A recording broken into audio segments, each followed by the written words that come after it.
Leo sasa nilipokea simu ya mdau mmoja hivi, anambia Mpishi bwana, nimeingiza milioni 5. Sasa kwenye milioni 5 si nilikwambia inabidi nitoe milioni 3, si nikanunue material, si nitoe milioni 1, si ni alafu itabaki 500.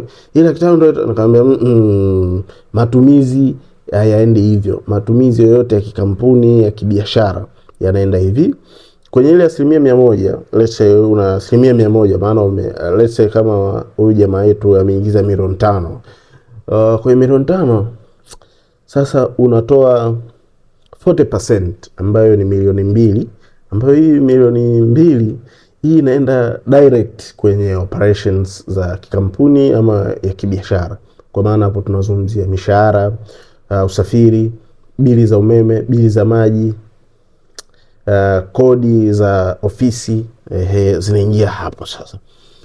Alafu nikamwambia kuna 20% unatoa hapo, 20%. Hii 20% ambayo ni milioni 1, ambayo milioni 1 inaingia moja kwa moja kwenye mambo ya akiba na emergency. Kwa kama biashara, kama kampuni, kuna time unakosa wateja ama kuna time unaweza ukapata emergency yoyote ambayo uwezi kuijua baadaye. So ile milioni 1 ambayo uliiweka, ambayo ni 20%, itasolve hapo baadaye. Alafu kuna 20% nyingine kwenye hii 20% nyingine, hii inaenda kwenye ukuaji na uwekezaji wa biashara yako ama ya kampuni.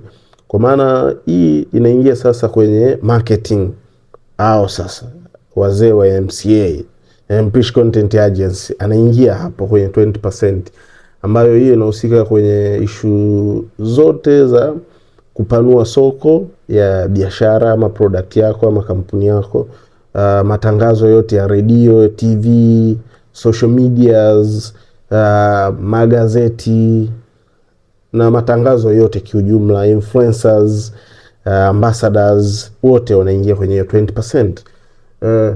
Pia kwenye kuwekeza, let's say ndo mshikaji wetu alisema kununua material, hapo sasa ndo unaweza kununua material ama ukaongeza kitu ama ukaongeza kununua mashine ama ukanunua kitu ambacho kinaleta uzalishaji kwenye hiyo kampuni tena.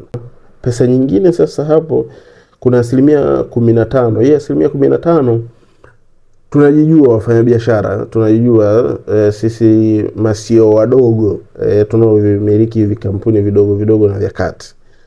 Mara nyingi tunashindwa kujilipa mshahara. Unajua hizi pesa zote ni za kwangu, lakini sio hivyo. Kwa hiyo ukitoa 15% kwenye